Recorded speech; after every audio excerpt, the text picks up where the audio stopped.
but he throws in a lot there. There's a lot of extras.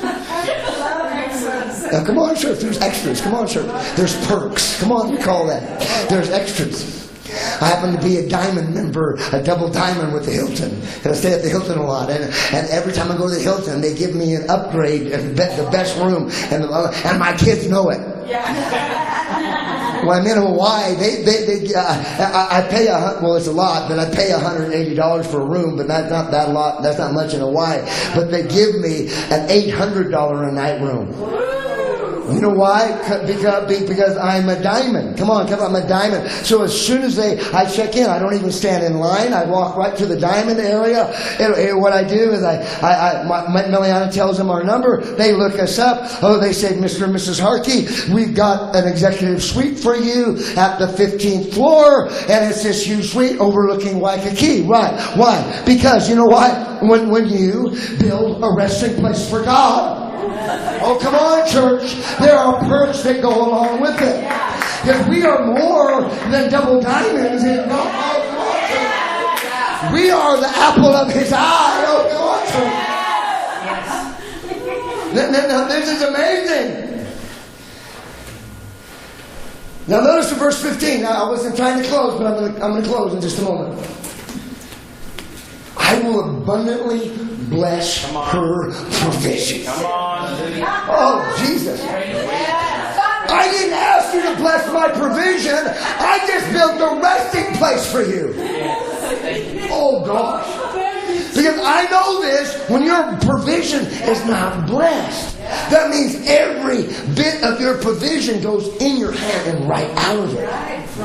Come on, church. And you don't have enough. You don't even have enough. But when God says, you build me a resting place, what I'll do is I'll bless all your provision. I'll bless every, because what's my provision? It's not just my money. I'll bless your health.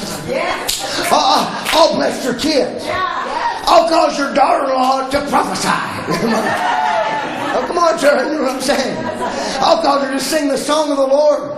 I remember when she was 14, and I went to her church, and I laid hands on her. I didn't even know she was going to be my daughter-in-law, and she hit the floor. And I can tell you right now, you know what, I look back in those days, God has abundantly blessed my provision.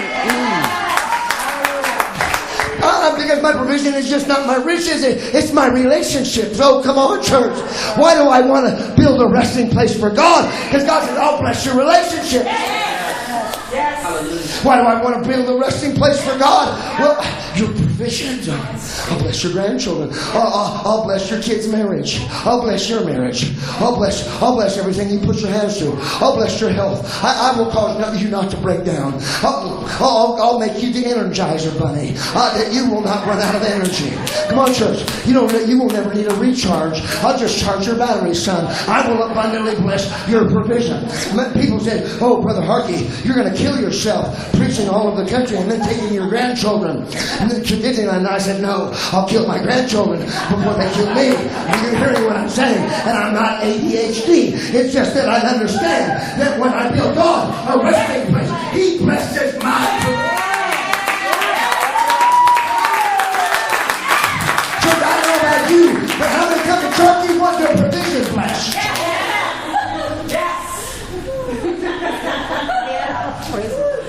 I'm going to tell you something. I've known Pastor Marty and Connie a long time. Charlie was 13 with yellow hair. And so glad he's going to have yellow hair. He looks nice. He's got a beard. He gets shaved, but I won't say anything about the beard. Got a nice haircut, beautiful wife, dressed nice. But we've known each other a long time. And I tell you something. Because he desired to build a resting place. Right here in a place where God wasn't resting. God has abundantly blessed His provision. And He'll do the same for you. He'll do the same for you. He'll do the same for my kids.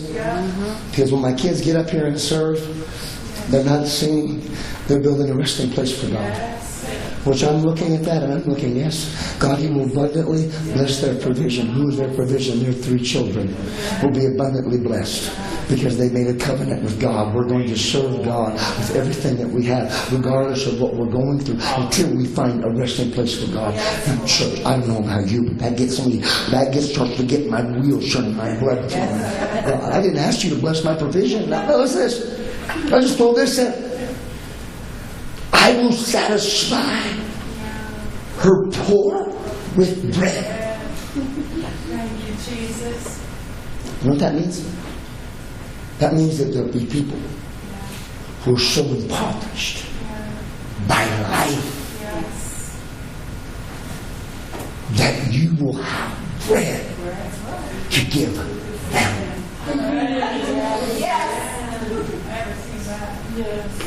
In other words, I won't cause you to get behind the pulpit and not have bread for my people. Well, come on.